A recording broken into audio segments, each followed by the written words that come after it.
നമസ്കാരം, strike ടോക്കറാണ്. VD. Satheesan ക്യാബിനറ്റിൽ കോൺഗ്രസിന് മുഖ്യമന്ത്രി ഉൾപ്പെടെ 11 മന്ത്രിമാർ ആയിരിക്കുമെന്ന് സൂചന. സ്പീക്കറും ഡെപ്യൂട്ടി സ്പീക്കറും കോൺഗ്രസിൽ നിന്നായിരിക്കും.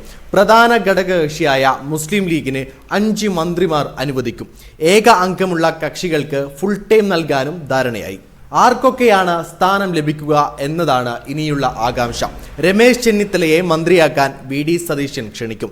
ചെന്നിത്തല നിലപാടിൽ അയവ് വരുത്തിയെന്നാണ് സൂചന. ഇതോടെ കോൺഗ്രസിലെ മുൻനിര നേതാക്കൾ മന്ത്രിസഭയിൽ ഉണ്ടാകുമെന്ന് ഏറെക്കുറെ ഉറപ്പായി. വി.ടി. ബൽറാം, ഐ.സി. ബാലകൃഷ്ണൻ, ചാണ്ടി ഉമ്മൻ തുടങ്ങിയ എം.എൽ.എമാരെ മന്ത്രിസഭയിലേക്ക് പരിഗണിക്കുന്നു.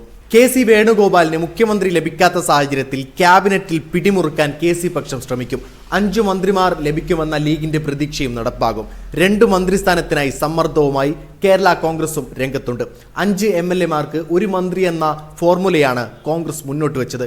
കോൺഗ്രസിന് മുഖ്യമന്ത്രിയടക്കം 13 പദവികൾ എന്നായിരുന്നു ആദ്യം പുറത്തുവന്ന വാർത്തകൾ.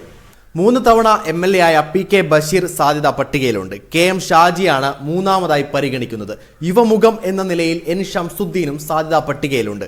പാലക്കാട് നിന്ന് 1 മന്ത്രി വേണം എന്ന ചർച്ചയും ഷംസുദ്ദീനെ പരിഗണിക്കാൻ കാരണമാണ്. 5ാമതൊരു മന്ത്രിസ്ഥാനം ലഭിച്ചാൽ ആരെ പരിഗണിക്കണമെന്ന ചർച്ച നടക്കുകയാണ്. മറ്റു ജില്ലകൾക്കും പരിഗണന നൽകണം എന്നതിൽ കാസർഗോഡ് നിന്നുള്ള എ.കെ.എം. അഷ്റഫ് പരിഗണനയിലുണ്ട്.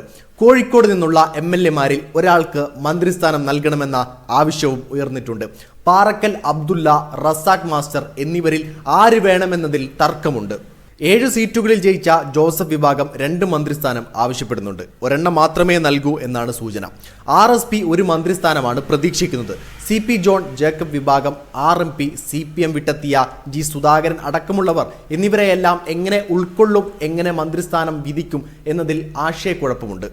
മന്ത്രിസ്ഥാനങ്ങൾ സംബന്ധിച്ച് ഉഭയകക്ഷി ചർച്ച ഇതുവരെ പൂർത്തിയായിട്ടില്ല. തിങ്കളാഴ്ചയ്ക്ക് മുൻപ് ഇതിലൊരു തീരുമാനമുണ്ടാകുമോ എന്നാണ് അറിയാനുള്ളത്. വീഡിയോ ഇഷ്ടമായി ലൈക്ക് ചെയ്യുക, നിങ്ങളുടെ അഭിപ്രായം രേഖപ്പെടുത്തുക.